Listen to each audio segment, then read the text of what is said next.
Paradise Found by William Warren, The Cradle of the Human Race at the North Pole. Diagram illustrating the true key to ancient cosmology and mythical geography. Compare page 479. The northern celestial pole in the zenith. AB, the axis of the heavens in perpendicular position. The axis of the earth in perpendicular position. The abode of the supreme god or gods. Europe, Asia, and the known portion of Africa. The earth surrounding the equatorial ocean river. And the abode of disembodied human souls. The abode of demons. The location of submerged Eden.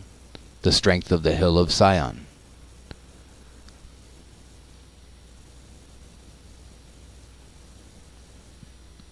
Paradise Found, The Cradle of the Human Race at the North Pole.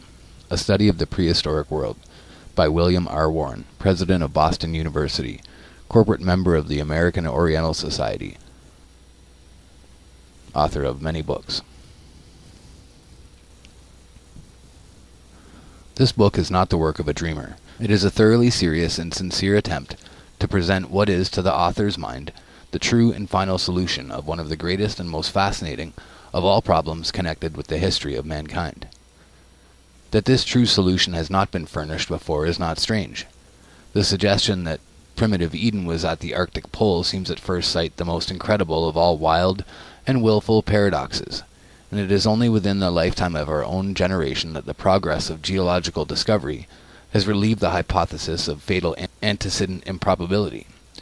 Moreover, when one considers the enormous variety and breadth of the fields from which its evidences of truth must be derived, when one remembers how recent are those comparative sciences on whose results the argument must chiefly depend, when one observes that many of the most striking of our alleged proofs, both in the physical and in the anthropological domain, are precisely the latest of the conclusions of these most modern of all sciences, it is easy to see that a generation ago the demonstration here attempted could not have been given. Even 5 years ago, some of the most interesting and cogent of our arguments would as yet have been lacking. The interest which has so long invested our problem, and which has prompted so many attempts to solve it, was never greater than today. The lapse of centuries has rendered many other questions antiquated, but not this. On the contrary, the more the modern world has advanced in new knowledge, the more exigent has grown the necessity of finding a valid solution. Men are feeling as never before that until the starting point of human history can be determined, the historian, the archaeologist, and the paleontological anthropologist are all working in the dark. It is seen that without this desideratum, the ethnologist, the philologist, the mythographer, the theologian, the sociologist, can none of them construct anything not liable to profound modification, if not to utter overthrow, the moment any new light shall be thrown upon the mother region, and the prehistoric movement of the human race. Every anthropological science, therefore, and every science related to anthropology, seems at the present moment to be standing in a state of dubitant expectancy, willing to work little tentatively, but conscious of its destitution of the needful primal datum, and conscious of its consequential lack of a valid structural law. To the believer in revelation, or even in the most ancient and venerable ethnic traditions, the volume here presented will be found to possess uncommon interest. For many years the public mind has been schooled in a narrow naturalism, which has in its worldview as little room for the extraordinary as it has for the supernatural. Decade after decade, the representatives of this teaching have been measuring the natural phenomena of every age and of every place by the petty measuring rod of their own local and temporary experience. So long and so successfully have they dogmatized on the constancy of nature's laws and the uniformity of nature's forces, that of late it has required no small degree of courage to enable an intelligent man to stand up in the face of his generation and avow his personal faith in the early existence of men of gigantic stature and of almost millenarian longevity. Especially have clergymen and Christian teachers and writers upon biblical history been embarrassed by the popular incredulity on these subjects, and not infrequently by a consciousness that this incredulity was in some measure shared by themselves. To all such, and indeed to all the broader-minded among the naturalists themselves, a new philosophy of primeval history a philosophy which for the alleged extraordinary effects provides the adequate extraordinary causes, cannot fail to prove most welcome. The execution of the plan of the book is by no means all that the author could desire. To the elaboration of so vast an argument, the materials for which must be gleaned from every possible field of knowledge, the broadest and profoundest scholar might well devote the undistracted labor of a lifetime. To the writer loaded with the cares of a laborious executive office, there were lacking both the leisure and the equipment otherwise attainable for so high a task. The best he could do was to turn 1 or 2 summer vacations into work time and give the result to the world.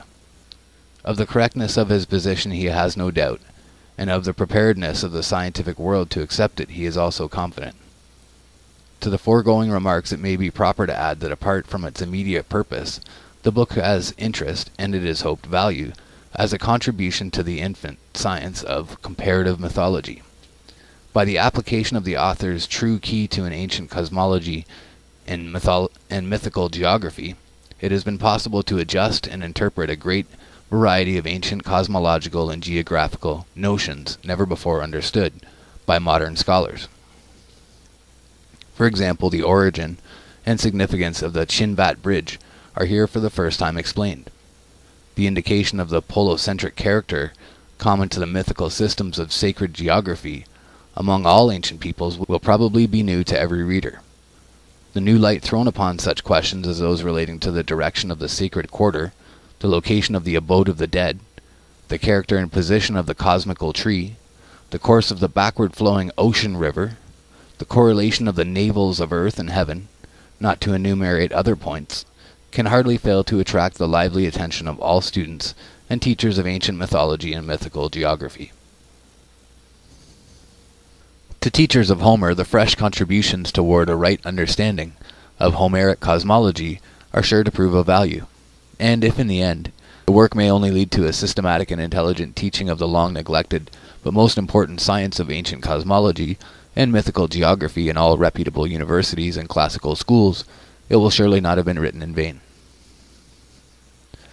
That the author has escaped all errors and oversights while ranging through so numerous and such diverse fields of investigation, many of which are but just open to the pioneering specialist, is too much to expect.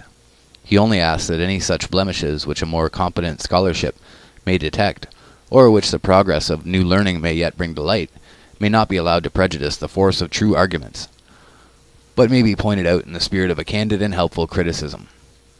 In conclusion, the author respectfully commits his work for all truth-seeking spirits, not less to the patient investigators of nature than to the student of history, of literature, and of religion. Particularly would he commend it to all those yearning and waiting Königssonen, whose experience has been described by Hans Andersen in the words, "Once upon a time there was a king, a son. Nobody had so many and such beautiful books as he. In these all that had ever happened in the world he could read and see depicted in splendid engravings. Of every people and of every land could he get information.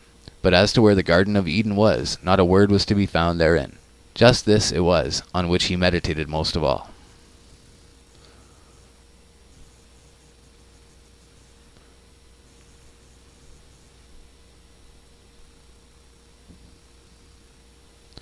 First part, the location of Eden, state of the question. Chapter 1.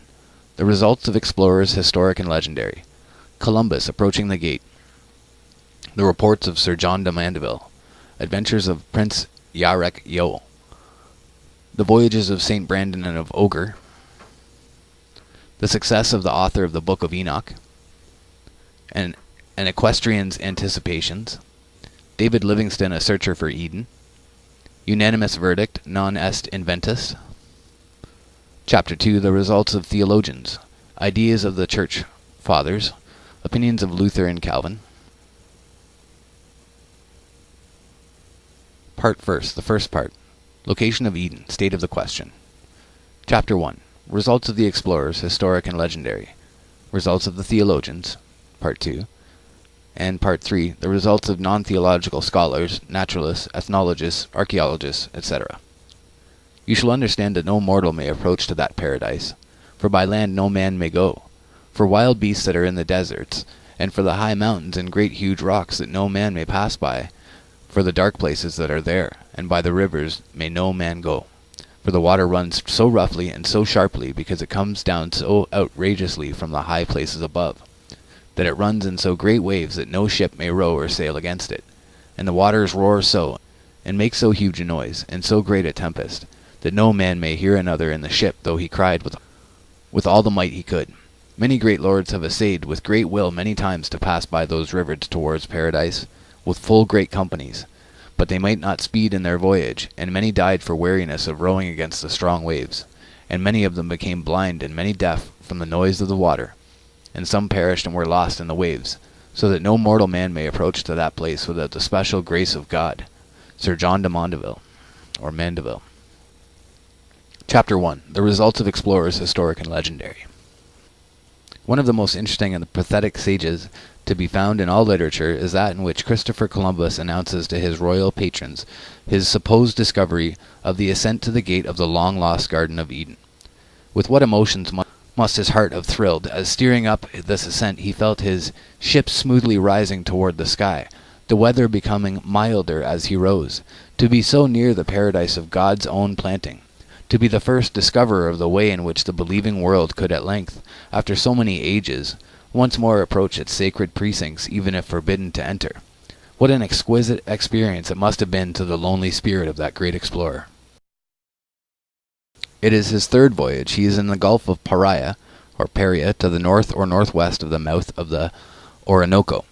In his loyal epistle to Ferdinand and Isabella thus he writes, "The Holy Scriptures record that our Lord made the earthly paradise and planted in it the tree of life. And thence springs a fountain from which the four principal rivers of the world take their source, namely the Ganges in India, the Tigris and Euphrates, and the Nile. I do not find, nor ever have found, any account by the Romans or Greeks, which fixes in a positive manner the site of the terrestrial paradise. Neither have I seen it given in any map monde, laid down from authentic sources. Some place it in Ethiopia, at the sources of the Nile. But others, traversing all these countries, found neither the temperature nor the altitude of the sun correspond with their ideas respecting it, nor did it appear that the overwhelming waters of the deluge had been there. Some pagans pretended to adduce arguments to establish that it was in the Fortunate Islands, now called the Canaries. St. Isidore, Bede, and Strabo I, and the master of scholastic history, II, and all the learned theologians agree that the earthly paradise is in the east. I have already described my ideas concerning this hemisphere and its form, and I have no doubt if I could pass below the equinoctial line after reaching the highest point of which I have spoken, I should find a much milder temperature and a variation in the stars and in the water. Not that I suppose that elevated point to be navigable, nor even that there is water there. Indeed, I believe it is impossible to ascend thither, because I am convinced that it is the spot of the earthly paradise, whither no one can go but by God's permission. But this land which your Highness have now sent me to explore is very extensive, and I think there are many other countries in the south, of which the world has never had any knowledge. I do not suppose that the earthly paradise is in the form of a rugged mountain, as the descriptions of it have made it appear, but that it is on the summit of the spot, which I have described as being in the form of the stalk or stem of a pear. I do not suppose that the earthly paradise is in the form of a rugged mountain, as the descriptions of it have made it appear, but that it is on the summit of the spot which I have described as being in the form of the stalk or stem end of a pear. The approach to it from a distance must be by a constant and a gradual ascent, but I believe that, as I have already said, no one could ever reach the top. I think also that the water I have described may proceed from it, though it may be far off, and that stopping at that place I have just left, it forms this lake. There are great indications of this being the terrestrial paradise, for its situation coincides with the opinions of the holy and wise theologians whom I have mentioned, and moreover the other evidences agree with the supposition, for I have never either read or heard of fresh water coming in so large a quantity in close conjunction with the water of the sea. The idea is also corroborated by the blandness of the temperature, and if the water of which I speak does not proceed from the earthly paradise, it seems to be a still greater wonder, for I do not believe that there is any river in the world so large and deep.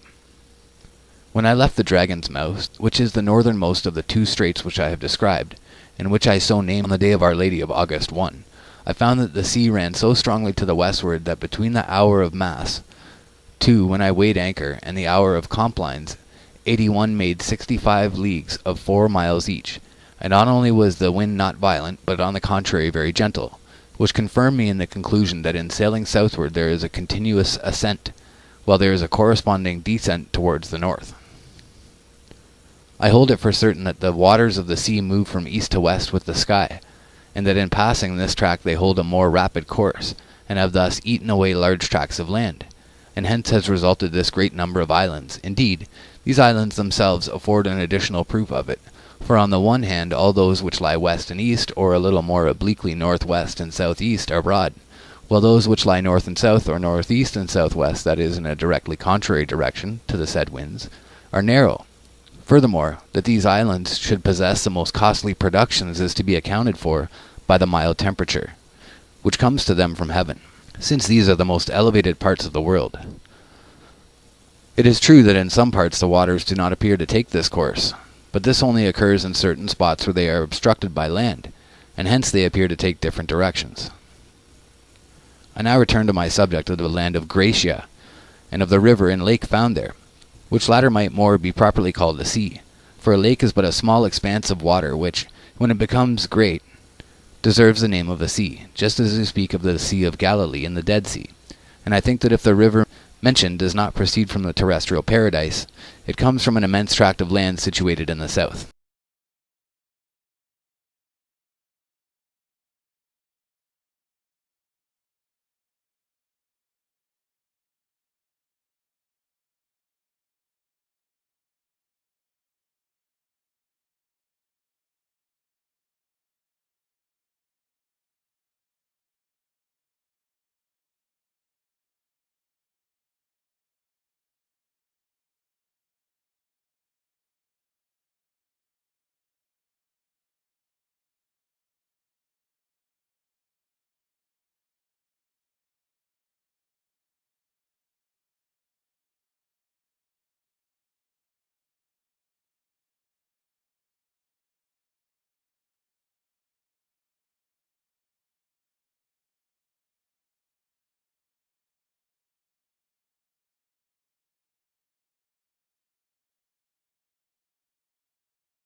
When one observes that many of the most striking of our alleged proofs, both in the physical and in the anthropological domain, are precisely the latest of the conclusions of these most modern of all sciences, it is easy to see that a generation ago the demonstration here attempted could not have been given. Even 5 years ago, some of the most interesting and cogent of our arguments would as yet have been lacking. In the known portion of Africa, the earth surrounding the equatorial ocean river, and the abode of disembodied human souls, the abode of demons, the location of submerged Eden, the strength of the hill of Sion.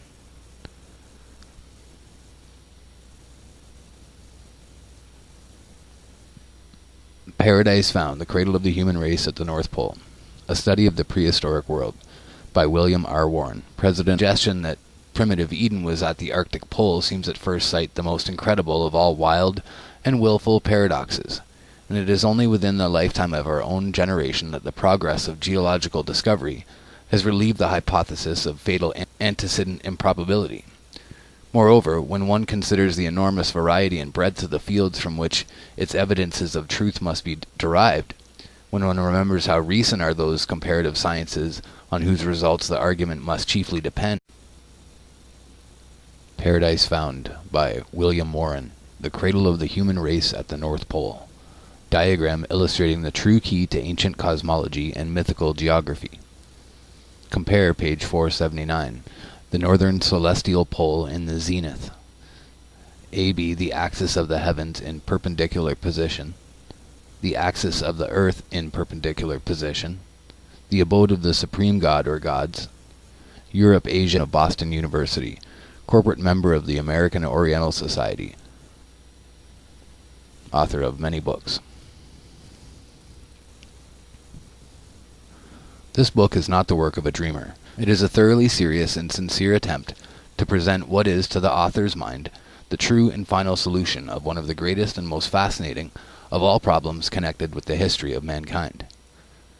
That this true solution has not been furnished before is not strange. The